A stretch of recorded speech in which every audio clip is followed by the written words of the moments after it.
Bien sûr, le programme Erasmus, vous avez, ce n'est pas qu'un simple programme d'échange. C'est une véritable porte d'entrée vers l'Europe et au-delà, dans tout le monde. Vous avez vu, nous, il y a des collègues qui sont partis au Niger, de partout. Donc c'est ça Erasmus+. Donc il est maintenant jusqu'à 2027, donc le programme là il va jusqu'à 2027, c'est pourquoi cette année il faut quand même déposer des projets. D'accord, donc son budget est 28 milliards d'euros, 10 millions de participants visés, 33 pays participants, et il y a dans ces les pays, donc, ils les ont organisés en région. D'accord, selon une règle magique qu'ils ont, que vous pouvez découvrir, c'est des guides. Il y a un guide donc, auquel vous pouvez accéder une fois que vous rentrez dans la plateforme. Et la plateforme, c'est très simple. Il suffit de faire dans Google, F-Top, les 4 lettres, F-T-O-P, vous rentrez, vous avez la plateforme et vous avez tout le guide et tout. Et vous pouvez, donc, et ça, vraiment, je vous invite à rentrer dans cette plateforme pour pouvoir, bien sûr, profiter de possibilités pour ce qui vous intéresse dedans, que ce soit en matière de recherche ou en matière de mobilité. Alors, donc nous sommes dans la région subsaharienne, qui est la région, nous donnée, c'est la région 9, il faut retenir ce chiffre, c'est notre région subsaharienne, 29, dans laquelle il y a 43 pays, vraiment c'est la région la plus grande. Il y a 43 pays à peu près, ou 46. Donc tous les pays subsahariens sont dedans. Et cette région, il y a aussi la particularité, c'est qu'elle ne profite pas beaucoup du financement Erasmus. C'est pourquoi ils sont ouverts. Il y a la plus grande enveloppe dans ce programme 2021-2027. La plus grande enveloppe est pratiquement réservée pour cette raison. Il faut en profiter. Et là, vraiment, c'est une opportunité. D'accord. Alors, Erasmus+, il y a 3 clés. En fait, en anglais, il s'appelle Key Action. Donc, tout est en anglais, comme l'a dit notre collègue. Bah, vous savez, l'anglais, il le faut, quoi. On ne peut pas la contourner. Donc, ça permet toutes ces mobilités, ces choses-là, donc cet engagement qu'auront nos étudiants et nos chercheurs, ça leur permet de s'améliorer dans la langue. Et il faut s'y mettre dans cette langue, c'est important que ce soit l'anglais ou l'espagnol. Donc il y a trois clés, 3 actions. Donc la première, c'est l'action clé K1 ou KI1, K1 en français, si on peut dire. Donc c'est la mobilité individuelle. Donc ça, c'est individuel, ça veut dire, ça constate les individus, chez nous les individus, c'est les étudiants, les administratifs et les chercheurs. D'accord. Donc ça, c'est le cas 1, il faut le retenir, parce que ça concerne les individus. Donc vous avez l'autre, bien sûr, cette mobilité, son objectif, vous avez entendu les collègues qui sont partis, des échanges académiques qui peuvent aller de 3 à 12 mois. D'accord, ça c'est pour les étudiants. Ils peuvent aller jusqu'à 12 mois, faire un semestre carrément, ou une année. Bon, il y a déjà des exemples avec la filière espagnole. Ils partent en Espagne, ils font les 6, ils font tout un semestre S6, donc ils viennent de valider là-bas, ils les valident ici. Ça, c'est un exemple. Il y en a d'autres qui sont partis, à la fac de droit, il y en a qui sont partis, etc. Et puis à la fac de sciences.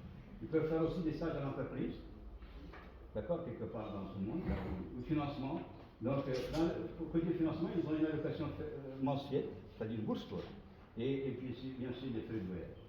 Et le plus important, c'est la reconnaissance.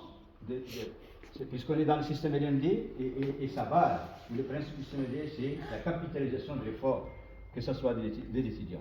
Donc, une fois qu'il y a un étudiant qui part quelque part, il fait un élément dans ce cadre, donc c'est cette reconnaissance de cet élément. Une fois qu'il a validé là-bas, il faut qu'il soit quand même validé ici. Mais il ne faut pas faire partie des étudiants n'importe comment. Il faut regarder est-ce que la filière, est-ce que les éléments qu'il va aller suivre là-bas, ils sont considérés dans notre maquette. Sinon, il va partir bêtement, quoi, donc il ne va pas en profiter. Mais ça, c'est le rôle. Bien sûr, la difficulté qu'on a, la faiblesse qu'on avait, pour que ça marche bien, c'est qu'on n'avait pas une structure dédiée à l'internationalisation pour gérer ce genre de mobilité. C'est ça qui manquait. Et le pauvre doyen, une fois dans une mobilité que j'ai vécue avec eux, le pauvre doyen, il gère des étudiants, il a des problèmes, donc ce qui fait que, est-ce que vous voyez des fois, il fait partir un étudiant sans pour autant penser à tout, mais une fois qu'il avait été dans cette structure, et on remercie le président de l'avoir aussi inséré dans l'organigramme, puisqu'il existe. C'est une structure que demain, il va gérer tout ça, et donc il y aura plus de facilité, et les étudiants auront moins de problèmes, même les chercheurs qui vont partir. Et on espère que cette direction va résoudre le problème des visas dont on a parlé, puisque c'est un véritable problème. Alors, donc, la reconnaissance des crédits, c'est important pour les étudiants, puisqu'il faut quand même qu'il y ait un intérêt pour qu'ils partent. Le seul intérêt, c'est qu'il capitalise ce qu'il a fait. Alors, pour le personnel enseignant, c'est la formation continue et donc le développement professionnel, donc pour le personnel, que ce soit le personnel enseignant ou le personnel administratif. Pour le deuxième, c'est le partenariat stratégique entre les établissements d'enseignement supérieur avec le monde socio-économique ou des projets innovants tels que la digitalisation, les green skills, il y a des projets. Ça, quand vous rentrez dans la plateforme, vous allez voir toutes les priorités que Erasmus il donne, les domaines. Et dans tous ces domaines, quand vous les examinez, donc je vous invite à les regarder, vous allez voir, vraiment, c'est nos chercheurs et nos institutions, ils travaillent beaucoup dans ces grands domaines. Il y a toujours des répondants ici. Et donc, c'est important qu'ils s'intéressent à ça et pour pouvoir profiter de ce financement qui peut être utile pour le développement personnel. Il y a ça, c'est la troisième, ça, c'est pour les réformes. Par exemple, si on a une réforme de l'MD aussi, vous voyez. Mais celle-là, il est obligatoire d'inclure le ministère. Puisque là, bon, bien sûr, les sommes d'argent, les financements, ils vont les premiers. La première, ça va jusqu'à 200 millions. La deuxième, jusqu'à 400 millions. Est-ce que vous voyez? Et celle-là, ça va aller jusqu'à 1 million. Mais ici, c'est obligatoire que ce soit une réforme carrément structurée de l'enseignement supérieur dans les pays. Alors, bien sûr, à chaque fois qu'il y a le K1, la mobilité des individus, mais dans le K2 que vous avez, que nous, il y a Good Morning, à chaque fois, il faut mettre aussi des mobilités. Puisque, en fait, Erasmus, il privilégie les Européens, c'est cet échange interculturel. Et donc, ça donne plus de facilité, c'est ça cette mobilité des individus, étudiants et. Bon, on n'a pas mis les étudiants, mais on a pensé à la fin de faire un truc virtuel parce qu'il n'y avait pas les moyens. Donc, c'est important, cet échange interculturel, ça donne plus de facilité pour que le projet passe bien, parce que quand il y a une compétition, passe bien au niveau des Européens. Donc, il faut penser à cela. Donc, les bénéfices concrets pour les étudiants, c'est le développement de compétences transversales, l'amélioration de l'employabilité, parce qu'il va avoir découvrir autre chose. Donc, ça peut l'aider surtout dans les skills, c'est autre chose. Ils peuvent participer à des réseaux internationaux, puisque vous savez, les réseaux aujourd'hui, que ce soit pour les individus ou que ce soit pour les institutions, il faut y être dedans. Si vous n'êtes pas dans des réseaux, vous êtes complètement out. D'accord? Donc c'est important cette mobilité pour les étudiants, ils doivent utiliser d'autres réseaux. D'accord? Et ça, c'est notre rôle aussi, l'université, de l'insérer dans des réseaux d'étudiants. Il y en a tellement dans ce monde. D'accord? Donc, et ça lui permet donc de s'améliorer, que ce soit personnellement, pour ses compétences du personnel, mais aussi pour son employabilité demain, puisque ça doit être un objectif quand même qu'on vise et que l'université vise aujourd'hui. La maîtrise des langues étrangères, ça c'est important, les langues étrangères. Il faut s'améliorer, il ne faut pas hésiter. Et il y a des études qui ont été faites par des chercheurs il y a longtemps, qui disent que celui qui a pu apprendre une langue qui n'est pas sa langue maternelle, il est capable d'apprendre toutes les langues. Nous qui avons appris que le français, ce n'est pas notre langue maternelle, et on a pu, ça veut dire qu'on est disposé à apprendre toute langue.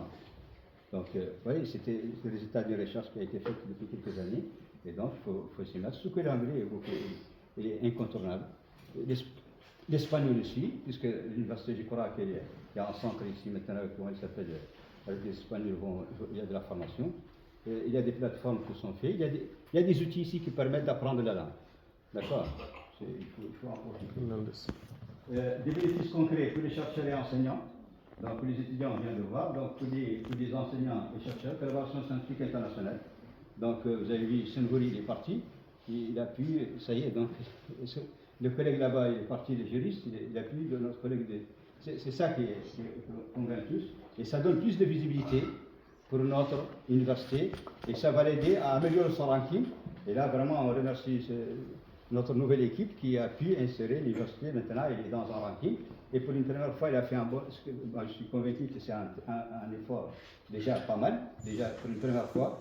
Et je suis sûr que si dans une année, on sera meilleur. D'accord? Parce que ça, ce qui nous manquait, c'est cette visibilité, participer à tous ces rankings. Et ça aide beaucoup l'internationalisation dans cela.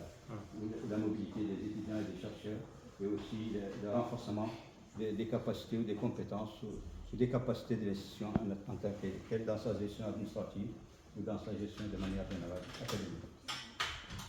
Les partages de bonnes pratiques, donc, etc. Ça, c'est des rayonnements professionnels également. Par exemple, notre collègue qui est parti à Grenade, il a fait un article tout de suite. Est-ce que vous voyez? Donc, ça, c'est du rayonnement et c'est une bonne visibilité pour nous. C'est du concret. Pour les établissements, donc les bénéfices, c'est l'internationalisation. Il est dit, on le répète à chaque fois. Modernisation des pratiques. Donc, le collègue de géographie, notre collègue qui est parti à Niamey, vous savez, il a fait des échanges. c'est des bonnes pratiques, qu'est-ce qu'ils font en matière de formation, qu'est-ce qu'ils font dans ça et dans cela. Et ces pratiques-là, le collègue, quand il part, il va les acquérir, il va avoir des formations là-dessus, et quand il revient, ça va donc mieux, d'accord, améliorer la qualité de notre formation ou de notre organisation de manière générale. L'attractivité à renforcer, les autres enseignants. Ça, c'est ce que je fais. Ah, donc, ça, je parle, ICM, c'est Mobilité Internationale de Crédit. Donc, ICM, c'est en anglais, quoi. D'accord. Donc, c'est premier, une partie des premiers. Il y a deux programmes.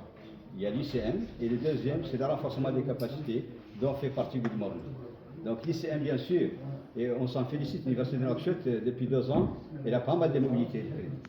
Dans plusieurs pays, que ce soit en Italie, en France, en Turquie, il y a pas mal de mobilité qu'on a acquis depuis 2 ans, 3. Donc, si vous remontez il y a 4 ans, il n'y avait pratiquement pas. Même personne ne connaît c'est quoi Erasmus. Personne ne connaît Erasmus. Donc, c'est bien. Donc, vous voyez, dès qu'on s'est mis, on avance très vite. C'est pourquoi je suis sûr que côté ranking, dans une année, si on s'y met, on va s'améliorer très rapidement. D'accord. Donc, c'est là où je vais en venir. Donc, l'ICM, à côté de l'ICM, vous avez le CBHE, ou le renforcement des capacités d'institution en tant que tel, dont fait Good Morning, c'est pour améliorer la gouvernance, l'administration, l'organisation de l'université.